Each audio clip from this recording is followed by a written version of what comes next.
नमस्कार दोस्तों, आप सभी का स्वागत है। आज हम सुनेंगे जितिया व्रत की कथा। इस बार जितिया व्रत रविवार 18 सितंबर 2022 को रखा जाएगा। 17 सितंबर 2022 को नहाएं और खाएं, 18 सितंबर को निर्जला व्रत रखें और 19 सितंबर को पारण करें। तो चलिए इसकी कथा शुरू करते हैं।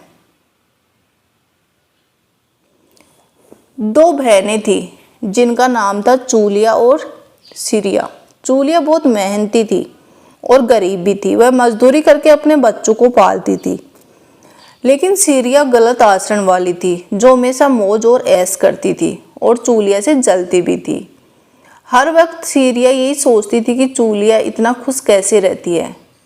चूलिया की हंसी खुशी सिरिया को सहन नहीं हो पाती थी, जिसके कारण सिरिया चूलिया के संतानों को सताने के लिए कई प्रयास कर चुकी थी और कई बार चूलिया के बच्चों को खत्म करने की कोशिश भी कर चुकी थी। किंतु चूलिया की तपस्या और व्रत के कारण उनके बच्चे हमेशा सुरक्षित बच जाया करते थे।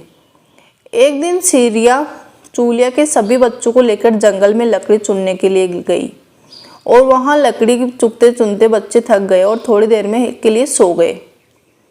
बच्चों को सोता देख सिरिया ने सभी बच्चों के सिर काट दिए और टोकरी में रखकर वापस घर आ गई और चूलिया को वह टोकरी भेंट में दे दी और कहा कि दीदी, मैं जंगल से आपके लिए नारियल लाई हूँ, बच्चों को खिला देना।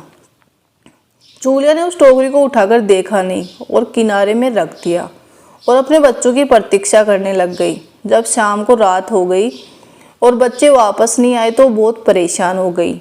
बड़े ही करुण स्वर में जोर जोर से रोने लग गई। करुणा भरी स्वर को शंकर पार्वती जी से रहा नहीं गया। उन्होंने महादेव से कहा कि हे प्रभु, कोई दुखियारी बहुत रो रही है, उसके रोने में बहुत दर्द छुपा हुआ है, मुझसे बर्दाश्त नहीं हो रहा है, हमें चलकर देखना चाहिए कि कौन रो रहा है और क्यों रो रहा है। इस बात पर महादेव जी ने कहा, ये मृत्युलोक है और यहाँ पर सारी धारणा साधारण सी बात है। लेकिन पार्वती के हठ के कारण महादेव उनके सामने झुक गए और चूलिया के पास जाकर उसके रोने का कारण पूछने लगे। महादेव जी के पूछने पर चूलिया अपने रोने का कारण विस्तार से बता दिया। शंकर जी ने जब ध्यान लगाया तो उन्होंने चूलिया के बच्चों को जंगल में मर्त पाया, जिसके बाद शंकर जी ने पार्वती जी को अनुरोध किया कि बच्चों को फिर से जीवित कर दिया जाए। बच्चे नींद से उठकर मौसी को ढूंढ रहे थे, किंतु मौसी वहां नहीं थी। बच्चे डर कर घर आ गए और मौसी के सारे कार्य माँ के सामने बता दिए। ये सुनकर चूलिया सिरिया के पास जाकर लड़ने लगी कि तुम मेरे बच्चों को जंगल में क्यों अकेला छोड़ आई। दोनों बहनों में लड़ाई शुरू हो गई। ये लड़ाई 7 दिन और 7 रात तक चलती रही, किंतु लड़ाई का कोई हल नहीं निकला। जिसके बाद दोनों उस जंगल के एक तपस्वी को घटना सुनाई। घटना सुनने के बाद तपस्वी ने दोनों को आदेश दिया कि तुम दोनों जाकर पास के में खेल रहे बच्चों को बाल पकड़कर घसीटते हुए मेरे पास ले आओ। इसके बाद मैं निर्णय करूंगा। चूलिया बच्चों की माँ थी, उसने बच्चों की पीड़ा देखी न जा सकी और महात्मा के वचनों का पालन नहीं किया। लेकिन सिरिया दौड़ती हुई बच्चों के पास गई और बच्चों के बाल पकड़कर खींचकर ले आई।